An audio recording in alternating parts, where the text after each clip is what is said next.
복음은 스캔들이다, 이런 말 들어보셨습니까? 들어보신 적이 있는 것 같아요. 복음은 스캔들이다. 이게 말이 된다고 생각하십니까? 아니, 복음을 스캔들이라니. 근데 여러분, 이게 맞습니다. 예, 복음은 스캔들입니다.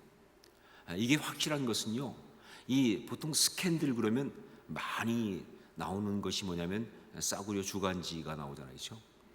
그런데 이것이 확실한 것은 그렇게 스캔들하면 많이 나오는 싸구려 주간지에 그게 나온 게 아니고, 혹은 스캔들 그러면 많이 나오는 어떤 그런 아주 자극적 무슨 유튜브 무슨 어디에 나온 것도 아니고요.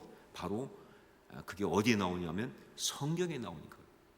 그것도 말이죠, 복음을 가장 잘 설명한 사람 바울에 의해서, 그것도 복음을 가장 잘 말해준 서신서인 로마서에서 이런 말이 나오기 때문에, 물론 다른 고린도전서라든가 갈라디아서 다 나오지만 특히 로마에서 그것이 나오기 때문에 이거는 분명한 것이다.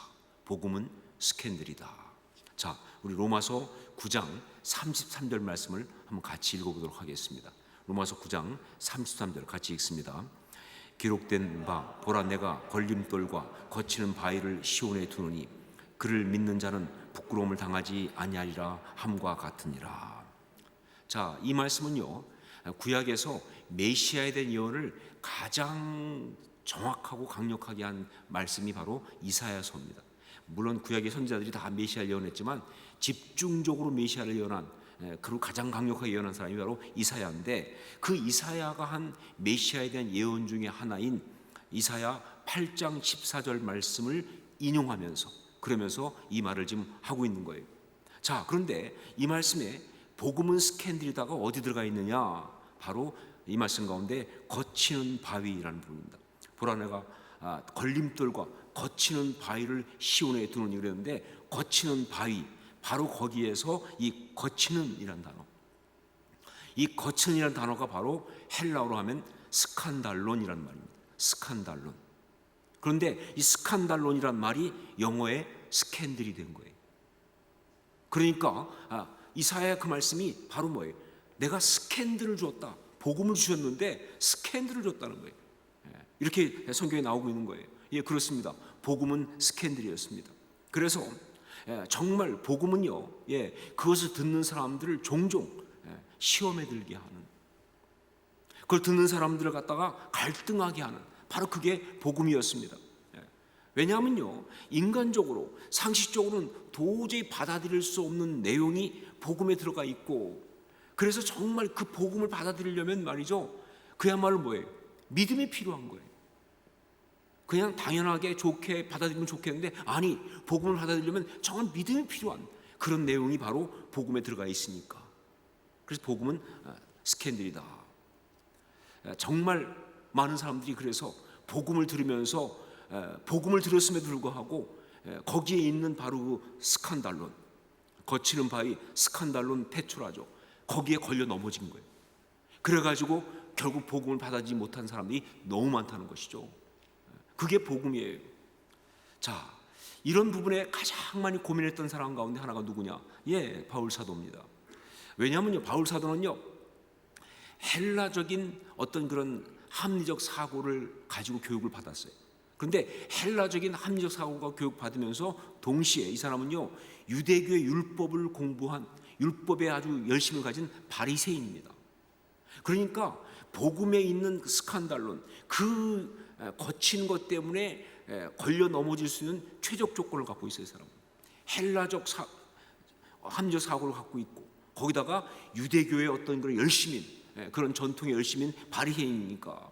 그래서 사실 바울이, 여러분 아시지만 처음에 성경에 나올 때 어떻게 등장합니까? 바로 예수 믿는 사람들을 잡아 죽이려고, 내가 열심히 특심해가지고, 그래서 막 그냥 자원해서 자기가 허가증 받아가지고 막 다 죽이겠다고 다니면서 난리 치지 않았습니까? 왜 그랬느냐? 바로 그 스칸달론 때문에. 바울이 왜 그렇게 했냐면요, 그 복음, 스데반을 통해서 나온, 또 사람들 통해 나온 그 복음에 들어있는 바로 그 스칸달론, 그것 때문에 거기에 걸려 넘어지니까 열받은 거예요. 그래서 이것들은 다 죽여야 돼, 말이 안 되는 거야 라고 하면서 그렇게 난리를 친 거예요.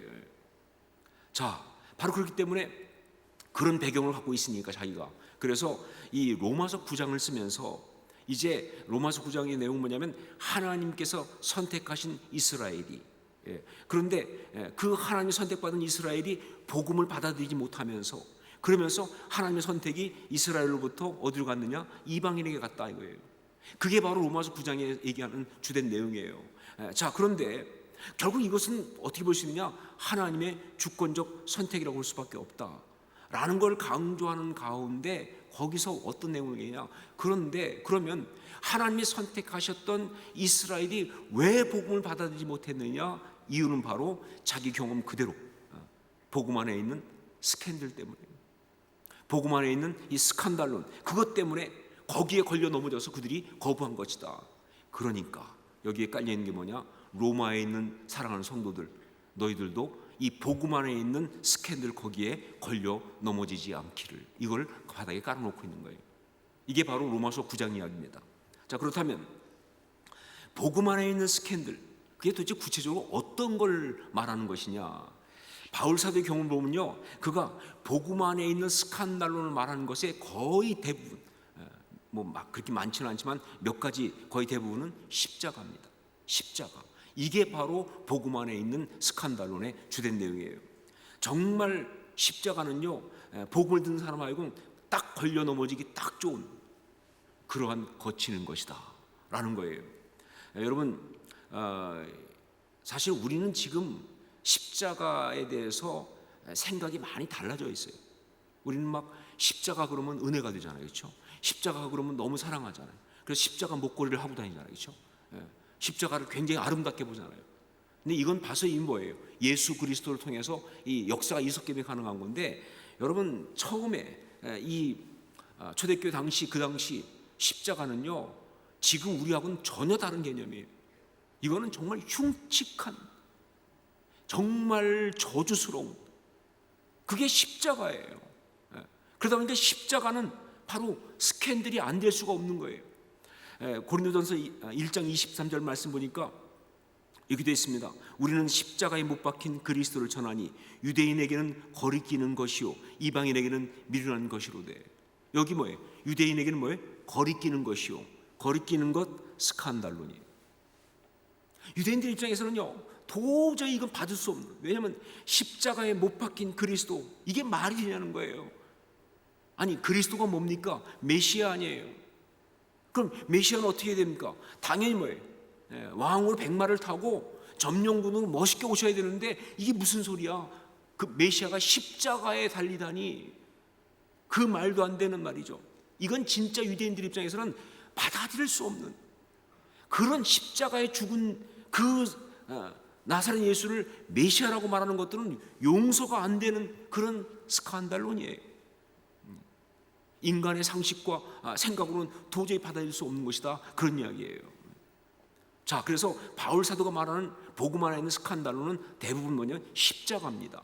자, 그런데 바울 사도가 말하는 복음 안에서의 스칸달론이 십자가 말고 또 한 가지가 또 있어요. 어쩌면 지금 우리가 함께 아까 읽었던 로마서 9장 33절에 나오는 그 스칸달론은요, 내가 시온에 이 넘어진 돌과 거치는 바위를 뒀다 할 때 그 스칸달론은요, 바로 이거일 수 있어요. 십자가보다는요. 또 한 가지가 뭐냐? 그게 바로 성령으로 잉태하여 동정녀에게 나신 것, 그겁니다. 예수가 성령으로 잉태하여 동정녀에게 나셨다는 바로 그것, 이게 또 하나의 스칸달론이에요. 이 로마서 9장 33절 말씀이 그거라고 볼 수 있는 근거는요, 우선 이 로마서 9장 33절 말씀이 어디를 인용했냐? 아까 말씀드렸지만 이사야 8장 14절을 인용했어요.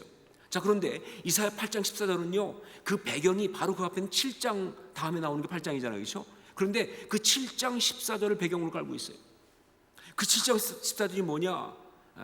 그것이 바로 그러므로 주께서 친히 징조를 너에게 주실 것이라. 보라, 처녀가 잉태하여 아들을 낳을 것이요 그의 이름을 임마누엘이라 하리라. 이 말씀이에요. 이 말씀을 배경으로 깔고 있기 때문에, 그러면서 그 다음에 8장에 내가 시온에 이 넘어지는 돌과 거치는 반석을 두었다라고 할 때, 그거는 바로 이 동정녀에게 성령으로 잉태하여 나시는 그 이야기를 말한다고 볼 수가 있는 거예요. 더군다나 여러분, 예수님 당시부터 예수님의 이야기의 사실 최대 스캔들은요, 바로 성령으로 잉태되어 동정녀에게 나섰다는 성육신의 비밀, 그거였습니다.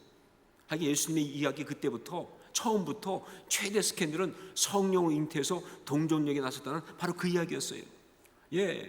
이걸 아주 잘 보여주는 것이 마가복음 6장 3절 보면요, 이 사람이 마리아의 아들 목수가 아니냐, 야고보와 요셉과 유다와 시몬의 형제가 아니냐, 그 누이들이 우리와 함께 여기 있지 아니하냐 하고 예수를 배척하니라 하는 말씀이 있어요.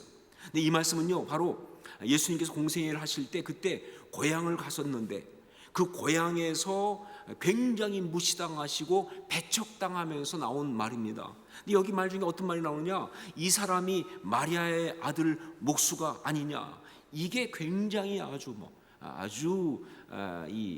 조롱하는 말이에요. 왜냐면요, 이게 무슨 이야기냐면 사생아 그런 뜻이 아닙니까? 왜 그렇게 말할 수 있느냐? 아니, 이 사람이 마리아의 아들 목수가 아니냐, 말은 맞지요. 그런데 왜 요셉의 아들이 아닌가요?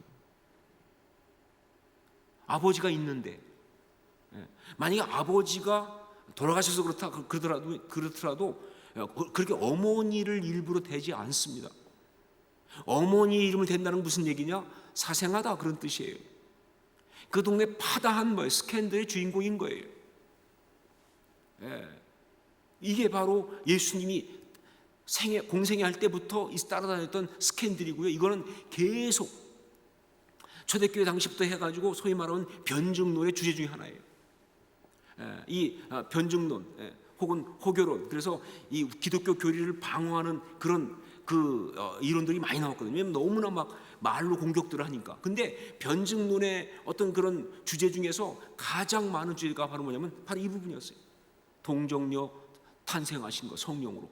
이 부분이 아주 굉장히 논란이 많았어요.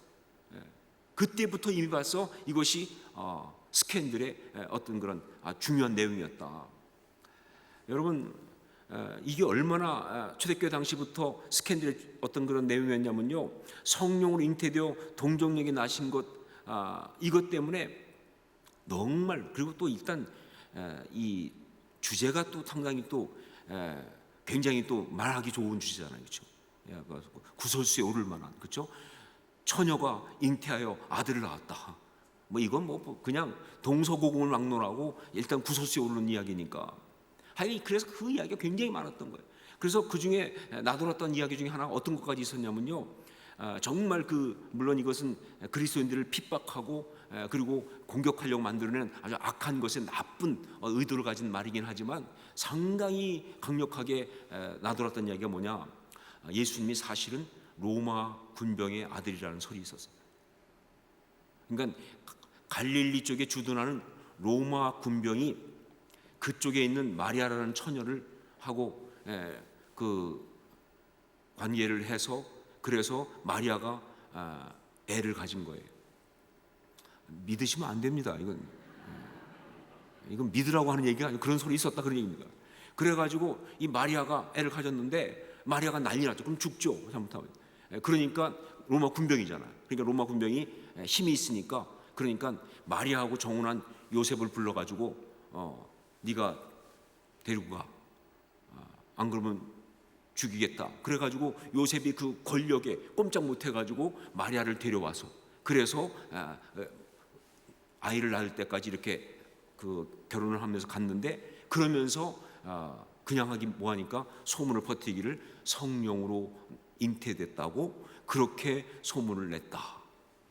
그런 식의 이야기가 굉장히 많이 돌았어요. 지금도 실제로 그런 식의 이야기들을 막 하는 사람도 많이 있고요. 정말 이게 그야말로 스캔들이에요. 스캔들을 만들어낸 거예요. 정말 이 성령으로 잉태되어서 동정녀의 마리아에게 나섰다는 이것은요, 십자가에 달리신 그리스도라고 하는 이것과 함께 이 복음의 양대 스캔들의 둘 중에 하나가 되는 그런 거였다는 거예요. 그렇기 때문에 결국 뭐냐, 초대교회 당시부터 지금까지 복음을 받아들이려면 반드시 넘어가야 되는, 복음을 받아들이려면 믿음으로 반드시 넘어가야 되는 그러한 어떤 그런 걸림돌이 된 거예요. 복음을 들으려면 동정녀에게서 성령 잉태하셨다는 말도 안 되는 이야기를 우리가 받아들여야 돼요. 복음으로 들어가려면 또 하나 뭐예요? 메시아이신데 십자가에 달려 죽으셨다는 또 말도 안 되는 이야기를 받아들여야 되는 거예요. 이게 그럼 바로 그런 걸림돌이 된 것이다. 바로 그렇기 때문에 사도신경에서 사도들이 신앙 고백을 하면서 예수님에 대한, 성자 예수님에 대한 고백을 하면서 뭐가 들어갔느냐? 성령으로 잉태되어 동정녀 마리아에게서 나시고가 들어간 거예요. 성령으로 잉태되어 동정녀 마리아에게서 나시고, 이것은 우리가 정말 참 신앙의 사람으로 가려면 반드시 고백해야 될 고백이라는 거예요. 예수님은 어떤 분이신가? 성령으로 잉태되어 동정녀 마리아에게서 나시고, 이 고백을 하도록 하는 거예요. 피할 수 없어요. 이건 해야 되는 고백이에요. 자, 그런데 여기서 한 가지 질문이 나옵니다. 그러면 하나님께서는 왜 이런 걸림돌을 두셨느냐 하는 거예요. 아니, 왜 굳이 성령으로 잉태되어 동정녀 마리아에게 나시는 그런 방법으로 이 세상에 오셨는가? 좀 우아하게 오실 수 없었나 말이죠. 좀 상식적으로 오실 수 없었나?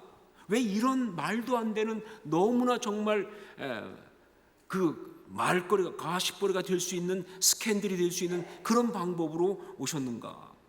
이게 참 궁금하죠, 그렇죠? 여러분은 지금 믿음이 좋아서 아무도 안 궁금하신데, 저는 궁금합니다. 왜 그러셨을까? 여러분, 우선 먼저 한 가지 말씀드릴 수 있는 게 있어요. 이건 절대로 기사와 표적, 즉 초자연적 기적을 통해 가지고 예수님이 오신 것을 갖다가 굉장한 사건으로 만들려고 하는, 그래서 사람들을 놀라게 하려고 하는 것이 절대로 아니라는 거예요. 우리는 종종 그렇게 생각합니다. 예수님께서 성령 잉태 때 보통 분은 아니셔요. 역시 동정녀에게서 태어났대, 역시 보통은 아니야.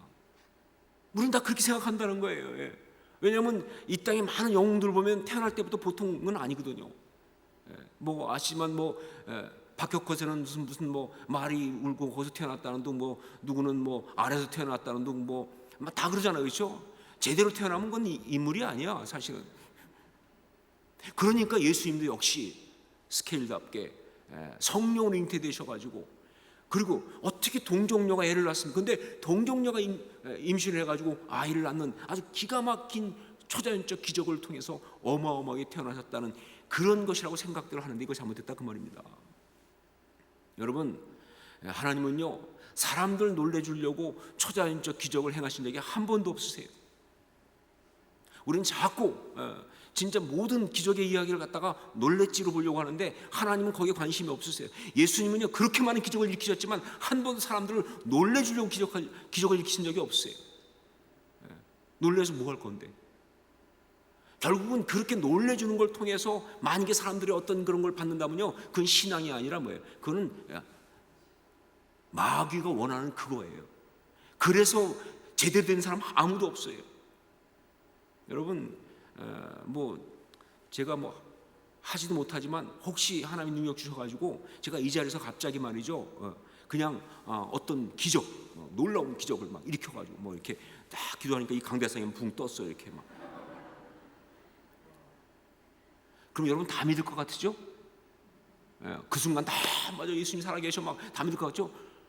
근데 여러분, 통계적으로 확실하게 나온 게 믿는 사람이 한 명도 없다예요, 결론적으로. 그 기적을 통해서는, 그래서 예수님도 요나의 표적밖에 보일 게 없다고 말씀하시는 거잖아요. 기적은 사람을 못 바꿉니다. 호기심만 일으켰을 뿐이에요. 그를 놀라게 했을 뿐이지 그가 안 변한다니까요. 그렇기 때문에 이것도 이 동정녀 탄생, 성령 잉태 동정녀 탄생하시는, 마리아가 탄생하신 이것도 절대로 그런 기적 때문에 하신 거 아니에요. 그리고 혹시 그런 거라 할지라도 말이죠, 사실 그렇게 해서 엄청나게 와 해가지고 예수님을 굉장히 높인 것처럼 보일지 모르지만 그것 때문에 벌어지는 이 스캔들, 어떻게 처녀가 애를 낳, 결국은 누가 있었던 거지 뭐. 알고 봤더니 로마 군병이었대. 그러고 봤더니 어쩐지 좀 닮은 것 같다. 뭐 이런 이야기를 만들어내는 것이 훨씬 많은 피해를 갖고 온다고요. 그럼 뭐로 그렇게 하십니까? 기적은 놀래줘가지고 얻을 게 뭐가 있어서? 절대 아니에요. 그건 왜 그러셨을까? 왜 성령으로 잉태되어 동정녀 마리아에게 나시고 이런 어떤 그런 정말 이해할 수 없는 특별한 방법을 통해서 이 땅에 오셨을까? 여기에는요, 양보할 수 없는 너무나 중요한 영적인 이유가 있습니다. 도저히 양보할 수 없는 영적인 중요한 이유가 있어요. 여러분, 원죄라는 것이 있다는 거 들어보셨나요? 원죄. 예, 원죄라는 것이 있는 거 다 들어보셨죠, 그렇죠? 예. 여러분, 내가 죄를 지어서 갖게 되는 죄가 아닌 태어남으로 갖는 죄가 원죄예요. 죄를 지어서 그래서 갖는 죄가 아니고 태어났더니 죄인이야. 이게 원죄예요. 여러분, 그런데 말이죠, 이 영적 역사에 있어서 특히 하나님의 구원의 역사에서 정말 중요한 건 뭐냐? 원죄입니다. 분명히 말할 수 있는 건 뭐냐? 원죄를 처리하지 않고는 구원의 역사는 있을 수가 없다예요. 다른 죄하고는 달라요, 이것은요. 여러분, 성경에 수없이 많이 나오는 죄의 이야기가 있습니다. 뭐 여러 가지 죄가 많죠, 그렇죠? 그런데 성경에 죄가 참 많이 나오는데 그걸 갖다가 분류를 해보면 두 가지로 분류할 수가 있어요. 하나가 뭐냐? 자범죄라는 거예요. 그렇죠? 자범죄. 그리고 또 하나가 뭐예요? 고범죄라는 거예요. 자범죄는 뭐냐? 자기가 그냥 그 어떤 그 죄를 상황 때문에 짓는 거예요. 어쩔 수 없이 배고파서 훔치기도 하고 뭐 욕망이 넘어가기도 하고 이런 게 바로 자범죄예요. 그러니까 자범죄는 자기 안에 있는 어떤 인간적 연약함 때문에 짓는 게 자범죄예요. 고범죄는 뭐냐? 이건 또 좀 재질이 나빠. 이건 악한 놈들이에요. 고의로 계획해서 저지르는, 그러니까 박사방 조주빈 같은 놈이 고범죄예요. 이거는 그냥 어쩔 수 없이 짓는 게 아니라, 어쩌다 짓는 게 아니라 뭐예요? 의도적으로 짓는 거예요. 악하다는 말이 들어갈 수 있어요. 네, 여러분, 자범죄든 고범죄든 간에 뿌리는 뭐예요? 원죄입니다. 뿌리는 원죄예요. 자, 사실 이 자범죄, 고범죄 이것은요, 인간의 어떤 노력, 행동, 처벌 등등으로 막을 수가 있어요. 그렇죠? 정말 그 죄를 졌을 때 거기도 형벌을 가하고 혹은 거기에 대해서 뭐 어떤 그런 뭘 가하고 그러면 순간적으로 조금씩 막을 수가 있어요. 그런데 왜 이게 안 사라지느냐? 문제가 뭐냐면요, 이 원죄가 그 뿌리니까 문제예요. 이 원죄는 인간의 어떤 처벌이나 어떤 법조항으로도 막을 수가 없어요. 그 원죄를 해결할 수 있는 어떤 종류의 법전도 없습니다. 원죄를 해결할 수 있는 어떤 종류의 사상도 없어요. 이건 마치 유전자처럼 그냥 가지고 태어나는 거기 때문에 이 원죄를 처리하는 방법은 한 가지밖에 없어요. 죽어야 돼요. 죽어야 돼요. 다시는 죄를 짓지 말자. 이래서 해결될 문제가 아닙니다. 이제 절대 난 안 해. 그런다고 끊어질 문제가 아닌 거예요. 그냥 가지고 태어났으니까 이걸 이길 방법은 뭐예요? 죽어야 되는 거예요. 그래서 세상에 죄가 안 없어지는 거예요. 그 많은 죄를 다루는 어떤 기관들, 법정들, 형벌들, 시스템 다 동원돼도 여전히 죄는 더 많아지는 거 뭐냐? 이 원죄 때문에 그래요. 이거는 방법이 없으니까 말이죠. 이게 참 문제예요. 근데 참 고약하게도 말이죠. 여러분, 참 안타깝게도 저도 성경 공부하면서 진짜 이 부분 너무 안타까웠는데, 하긴 죄를 졌는데도 하필이면 첫사람 아담이 범죄를 했어요. 야, 그거 참 고약하다. 둘째 사람만, 두 번, 아담 다음번 쪽에서만 죄를 저질렀어도요, 죄 안 짓는 혈통으로 그 위로 올라가면 가능성이 있었잖아요. 그렇죠? 그렇잖아요. 아담이 아니라 아담의 큰아들이 범죄를 했어요. 그러면 아담의 둘째 아들 쪽은 그래도 가능성이 있잖아요. 그렇죠? 그쪽을 찾아가면 갈 수 있는데, 이건 그냥 아담이 첫 번째 사람이 아담이 범죄를 해버리니까 그 다음부터는 뭐예요? 몽땅 다 죄인들인 거예요. 태어나는 순간 다 죄인인 거예요. 아담의 후손들은 다 태어나는 순간 혈통적으로 뭐예요? 그냥 다 죄인인 거예요. 아담에게 임한 그 사망의 저주, 그 심판을 피할 수가 없는 거예요. 해결을 못하는 거예요. 이게 진짜 문제예요, 우리한테. 원죄를 피할 수가 없어요. 여기 있는 모든 사람이 다 누구도 말이죠. 아무리 똑똑하고 아무리 엄청난 사람도 안 되는 거예요. 바로 그래서 인간을 구원하시기 위해서 하나님이 친히 인간의 몸을 입고 이 땅에 오실 때 하나님은 아담의 후손으로는 오실 수가 없었던 것이다 하는 거예요. 아담의 후손으로는 오실 수가 없는 거예요. 만일 그렇다면 예수님조차도, 그 하나님조차도 뭐예요? 아담의 후손으로 오시는 순간 아담의 후손이 갖는 그 원죄를 가지고 올 수밖에 없어요. 그러면요, 원죄 가지고 오면요, 자기가 다른 사람 죄를 해결 못해, 짓고도 못하는데 안 되는 거예요. 방법이 없는 거예요. 그래서 이건 안 되는 거예요. 그래서 하나님께서 정말 특단의 방법을 쓰신 겁니다. 엄청난 스캔들을 각오하면서 바로 뭐예요? 성령으로 동정녀인 마리아를 통해서 이 땅에 오신 거예요. 하나님도 다 아세요. 이거 이렇게 되면 진짜 쟤들 말 많겠다 알고 있어요. 얼마나 말하기 좋아요, 그렇죠? 이건 정말 가십거리지 뭐. 말도 안 되는 거. 정말 이것 때문에 참 많은 사람들이 힘들겠다. 이것 때문에 많은 사람들 정말 잘못하면 걸려 넘어지겠다 알고 있어요. 하지만 그런데 불구하고 말이죠, 성령으로 잉태해서 아담의 후손이 아니고 동정의 마리아를 통해서 이 땅에 오신 거예요. 요셉 혈통 아닙니다. 아담 후손 아닙니다. 여러분, 바로 그렇기 때문에 예수님은요, 인간의 몸을 입고 이 땅에 오셨지만 원죄가 있다 없다? 없으시다예요. 정말 중요한 포인트입니다. 원죄가 없으시다. 그렇기 때문에 예수님께서 십자가에서 처형돼 죽으셨어요. 그게 무슨 뜻이에요? 십자가에서 죽으신다는 죄값을 받았다예요. 그런데 예수님은 죄값을 받을 이유가 없어요. 왜? 원죄가 없으시니까. 그런데 불구하고 예수님께서 기꺼이 죄값을 받으셨어요. 왜? 누군가를 대신해서 죄값을 받아야 될 누군가의 죄값을 대신 갚아주시오. 그게 바로 리뎀션, 대속 아닙니까? 대속의 역사를 위해서 말이죠. 그 누군가가 누구예요? 그 누군가가 바로 뭐냐? 주 예수 그리스도라고 제가 지난 시간에 얘기했던 바로 그 고백을 한 사람들, 그들 아닙니까? 바로 여러분과 저를 말하는 것이죠, 그렇죠? 우리를 위하여. 여러분 믿으십니까? 이게 바로 이 동정녀 성령 잉태하시고 동정녀 마리아에게 나시는 이야기에 정말 담겨있는 피할 수 없는 분명한 어떤 영적 진리예요. 그러니까 사도들이 성령으로 잉태되어 동정녀 마리아에게 나시고 라고 신앙을 고백할 때는요, 여기에는요 세 가지의 영적 의미가 담겨 있습니다. 너무 중요한 신앙 고백이에요. 첫 번째가 뭐냐? 하나님의 영적인 역사 앞에 나의 인간적인 생각과 판단을 내려놓습니다 라는 겁니다. 하나님의 영적인 역사 앞에 나의 인간적인 생각과 판단을 내려놓습니다. 성령으로 잉태되어 동정녀 마리아에게 나시고 라고 고백하는 순간에 그 마음속에 어떤 마음이 있느냐? 하나님의 영적인 역사 앞에 나의 인간적인 생각과 판단을 내려놓습니다는 자세가 들어가 있는 거예요. 그 고백이 들어가 있는 거예요, 같이. 그래요. 남자를 알지 못하는 처녀가 성령으로, 아니 어떻게 성령으로 잉태가 됩니까?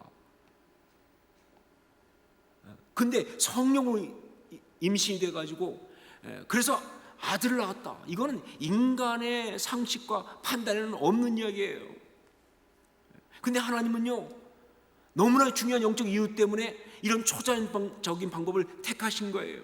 그러므로 정말 신앙 고백하는 사람이 성령으로 잉태되어 동정녀 마리아에게 나시고라고 고백하는 순간 이건 무슨 뜻이냐?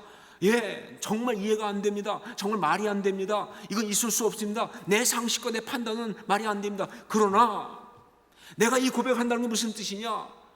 그러나 하나님의 내가 이해할 수 없는 역사 앞에 내 생각 내려놓습니다. 내 판단 내려놓습니다. 나의 경험 내려놓습니다. 내 자아 내려놓습니다. 바로 그 고백이 있는 거예요, 여러분. 여러분, 이게 믿음이죠. 믿음은 뭐가 믿음입니까? 믿음은 이해가 돼서 믿는 건 믿음이 아니에요. 이해가 되지 않기 때문에 믿는 거예요. 그게 믿음입니다. 순종은요, 납득이 되어서 하는 게 아니죠. 순종은요, 납득이 되지 않지만 그러나 그럼에도 기꺼이 하는 게 순종이에요. 신앙은요, 나의 생각과 경험의 한계 안에 있는 건 신앙이 아니죠. 그 모든 걸 뛰어넘는 게 신앙 아닙니까? 성령으로 잉태되어 동정녀 마리아에게서 나시고, 당연히 말이 안 돼요. 이건 인간 세계에는 있을 수 있는 일이 아닙니다. 그럼에도 내가 정말 고백하면서 우리 예수님은 성령으로 잉태되어 동정녀 마리아에게서 나셨음을 믿습니다. 고백하면서 나는 하나님 그 역사하심 앞에 나의 생각, 나의 판단, 나의 자아를 내려놓는 거예요. 이것이 이 고백이다 하는 것이죠. 여러분, 우리가 정말 인생을 살면서 그리고 신앙생활 하면서요, 합리적이어야 합니다. 저는 개인적으로 합리적이지 않은 사람 안 좋아해요. 불합리한 사람 정말 안 좋아요. 합리적이어야 합니다. 그리고 상식적이어야 돼요. 정말 신앙생활 하면서 자꾸 불합리하고 미신적이고 뭐 그런 신앙 가지고 있으면 안 되는 거예요. 그러니까 뭐 무조건 막 무시하고 안 되는 거예요. 어떤 사람 보면 믿음이 좋다고 그러면서 자꾸 말이죠, 믿음 좋은 병원도 가면 안 돼, 믿음 좋으면 약도 먹으면 안 돼, 이런 식의 어떤 그런 불합리와 비상식을 자꾸 얘기할 때가 있는데 그거 잘못된 거예요. 자, 그런데 여러분, 나의 이 합리성, 나의 이 이성, 나의 이 자아, 이거 정말 소중한 거예요. 이걸 잘 소중하게 여기면서 이걸 잘 사용하는 거 맞아요. 그러나 신앙인은요, 하나님의 역사하심 앞에 언제든지 그걸 내려놓을 준비를 하고서 사용하셔야 돼요. 순간 넘어가면 끝나는 거예요. 자아가 그다음부터 악한 거 이용당하는 거예요. 아니요, 하나님의 그 역사 앞에 언제든지 기꺼이 이걸 내려놓을 어떤 그 마음을 가지고 그걸 사용하셔야 되는 거예요. 여러분, 그래서 사도들의 고백이 사도신경이라고 한다면 바로 이것은요, 베드로가 했던 것처럼, 베드로가 처음 예수님 만났을 때 했던 고백처럼, 선생님, 우리들이 밤이 새도록 수고하였을 때 잡은 것이 없지만은 말씀에 의지하여 내가 그물을 내리이다, 이렇게 고백하는, 그게 사도신앙의 신경의 핵심인 거예요. 보세요. 우리들이 밤이 새도록 수고했을 때 잡은 것이 없지만 내 경험, 내 판단, 내 생각으로는 그물을 내린다는 건 말이 안 되지만, 그러나 말씀에 의지해서 그물을 내리겠습니다. 그게 믿음이라니까요. 여러분, 정말 이건 또 도마가 했던 것처럼 말이죠. 고집했잖아요. 제가 처음에 도마를 한번 설교했었죠. 내가 그 옆구리와 그 손에 손을 넣어보지 않고는 안 믿겠다. 내 경험으로 볼 때 있을 수가 없어. 어떻게 죽은 자가 살아나? 라고 고집하고 얘기했던 사람이 말이죠, 정말 그 주님의 부활하신 주님을 만나는 순간 그 앞에 자기의 경험, 자기의 고집, 판단 다 집어던지면서 말이죠, 나의 주시며 나의 하나님이십니다. 그게 신앙이라니까요. 그게 믿음이라니까요. 여러분, 성령으로 잉태되어 동정녀 마리아에게 나시고 하나님의 역사하심 앞에 그게 무엇인지 비록 알 수 없고 보이지 않고 정말 그렇지만, 그러나 자기의 생각과 판단을 내려놓는 그런 고백, 이게 바로 이 고백이라는 거예요. 전 여러분 이런 고백할 수 있기를 주의 이름으로 축원합니다. 이건 정말 중요한 고백이죠. 두 번째, 성령으로 잉태되어 동정녀 마리아에게 나시고 라는 고백을 하면서 거기에 어떤 의미가 들어가 있는가? 우리는 세상에 있으나 세상의 혈통에 속한 사람이 아닙니다 라는 고백이 들어가 있어요. 우리는 세상에 있으나 세상의 혈통에 속한 사람이 아닙니다. 성령으로 잉태되어 동정녀 마리아에게 나시고, 이 고백을 하면서 사도들은, 이 고백을 하면서 신앙의 사람들은 또 뭘 보느냐? 새로운 혈통을 봅니다.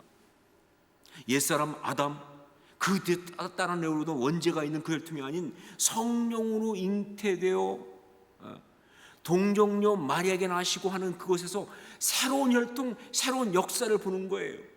그러면서 그들은 그 고백하면서 거기에다가 어떤 고백을 담느냐? 바로 그 혈통이 우리 혈통입니다. 우리 거기 속했습니다 라고 함께 고백하는 거예요. 성령으로 잉태되어 할 때 그 잉태한 이야기가요, 바로 그 고백이 쭉 연결돼서 나까지 온 고백인 거예요. 동정녀 마리아에게 나시고 그게 그 이야기가 바로 나한테 이어지는 거예요. 여러분, 그래요. 우리는 세상에 있으나 세상에 속한 사람 아닙니다. 믿으십니까? 제가 수도 없이 강조하지만 우리는 세상에 있지만 세상에 속한 사람 아니에요. 여러분, 우리는요, 이 세상의 어떤 아담의 후손 그 혈통이 아닌 바로 하나님이 거룩한 구원 역사를 위해서 예수 그리스도께서 시작하신 바로 그 거룩한 새로운 혈통 가운데 있다는 사실을 믿으시기 바랍니다. 그게 바로 믿는 사람이죠, 그렇죠? 제가 아는 성도님 한 분이 어느 날 상담을 하는데 이분이 자기 집안 내력을 말하더라고요. 들어보니까 정말 문제가 많은 집안이에요. 특별히 이 집안은요, 몇 대에 걸쳐서 그 음란의 문제가 컸어요. 하여간 그냥 그야말로 쭉 내려오면서 그냥 바람의 가족이야, 그냥. 그런데 그 저주가, 이게 저주가 그대로 들려지는 것 같아요. 그게 자기까지 왔다는 거예요. 그러면서 정말 그 음란과 방탕의 영이 자기까지 와 있어. 자기가 지금 예수를 믿는다고 하지만 여전히 그걸 못 벗어 던지고 말이죠. 그래서 정말 괴로워하고 있다. 지금은 아예 그냥 조상의 망령된 유전에 저항하기를 거의 포기할 정도로. 근데 여러분, 제가 내적주 사역할 때도 보고 그러면요, 너무나 많은 사람들이 의외로 이 혈통에서 내려오는 어떤 이 가문에서 흘러내려오는 그러한 어떤 그런 이 저주 같은 죄 때문에 정말 많이 힘들어합니다. 자폐 한두 명이 아니에요. 그게 그렇게 사람들을 향해서 미국에서 그걸 붙잡아가지고 그래서 헤어나지 못하는 거예요. 그리고 정말로 그게 계속 죄가 대물림을 하는 일이 한두 번이 아니에요. 이 사람도 그래요. 그러니까 자기는 너무 괴로운 거예요. 예수 믿지만 자기는 도저히 못 벗어난다는 거예요. 그 어떤 조상이 망령된 유전에 내려온 그 모든 것들을. 그때 제가 얘기했어요. 성도님, 한 가지만 얘기하겠습니다. 예수 믿는 순간 가장 큰 변화가 뭐냐면 혈통이 바뀌는 겁니다. 지금 당신이 말했던 그 몇 대에 걸쳐 나오는 그 음란한 어떤 그런 유전을 가진 그 조상, 이제 더 이상 당신 조상 아닙니다. 예수를 주로 고백하는 순간 혈통이 바뀐 겁니다. 당신은 예수 그리스도의 새로운 혈통 가운데 있다는 사실을 믿으십시오 말이에요. 그러니까 지금부터 바로 그 예수 그리스도의 십자가의 능력 가지고 아직도 너는 내 혈통이라고 속이고 있는 그 악한 마귀의 모든 것을 물리치세요. 박살내십시오. 왜 거기 농락당하십니까? 그러면서 제가 같이 기도하면서 선포하며 기도했어요. 십자가의 능력으로 이 사랑하는 아들에게 있는 이 조상의 망령된 유전 가운데 있는 악한 것들은 떠나갈지어다. 선포하고 또 선포했어요. 그게 바로 치유 역사였습니다. 여러분, 그래요. 우리의 혈통은 이 세상의 옛것이 아닌 새로운 혈통입니다. 우리는 세상에 있으나 세상에 속한 자들이 아닌 거예요. 바로 이 고백이 어디 들어가 있느냐?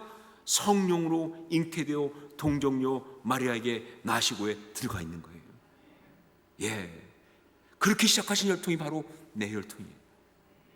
그렇게 시작하신 혈통이 바로 여러분의 혈통이에요. 믿으십니까? 우리는 아담에게 속하지 않았어요. 세 번째, 또 하나의 고백이 뭐냐?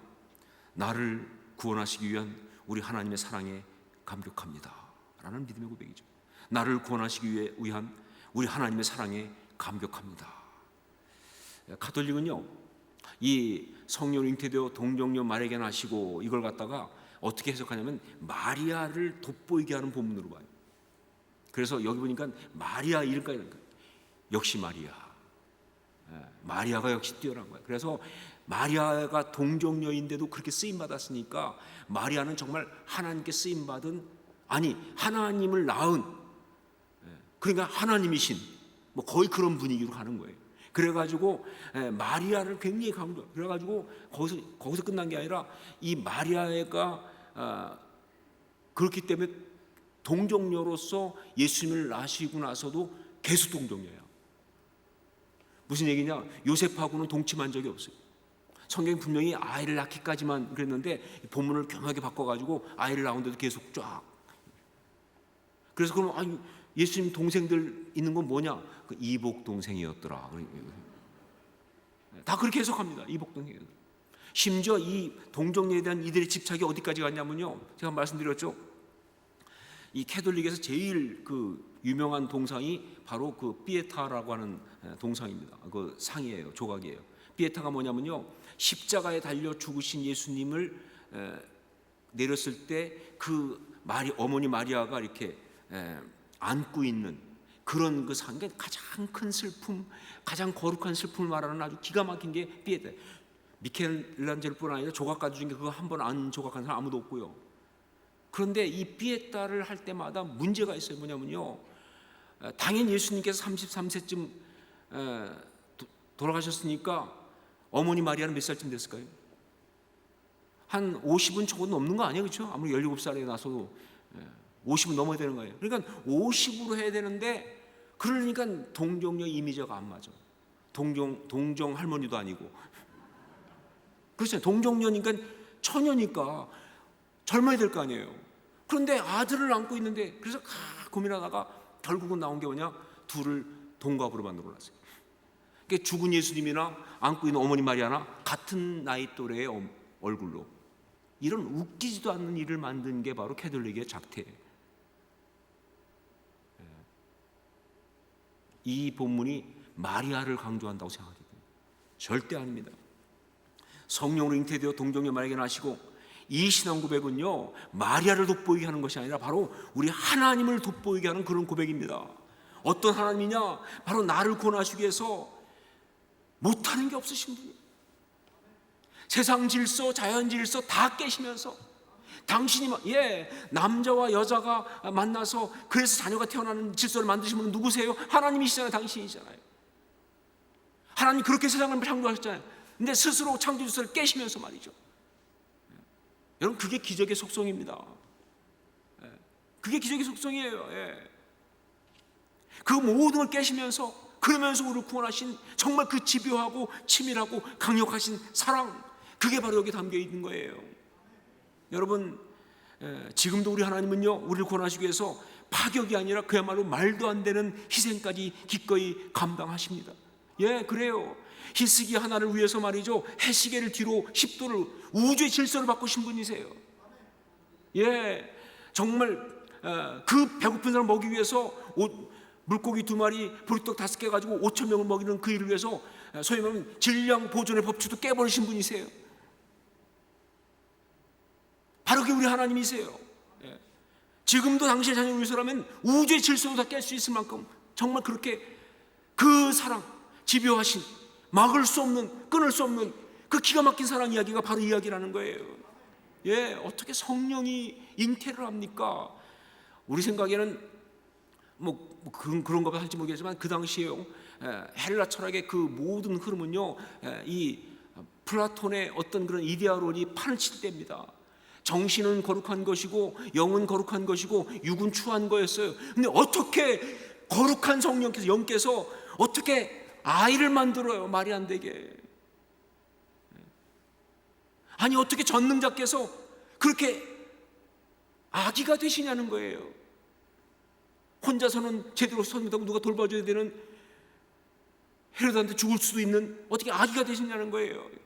그 모든 이야기 결국 뭐냐? 우리를 구원하시기 위해서, 당시의 사람들을 구원하시기 위해서 하나님이 무모할 만큼 감당하신 그 역사, 십자가와 함께 말도 안 되는 스칸달론이죠. 바로 그 사랑에 대한 고백이 성령으로 잉태되어 동정녀 마리아에게 나시고에 들어가 있는 거예요. 하나님의 사랑에 대한 감격, 그 사랑이 지금도 당신의 사람들을 지키고 계심을 믿으십니까? 우리의 기도에 응답하고 계심을 믿으십니까? 그게 신앙이죠. 성령 잉태되어 동정녀 마리아에게 나시고, 바로 이 신앙 고백을 할 때마다 지금 나누었던 바로 그 기가 막힌 영적 고백을 함께 하면서 그 은혜를 누리실 수 있기를 주의 이름으로 축원합니다. 기도하겠습니다.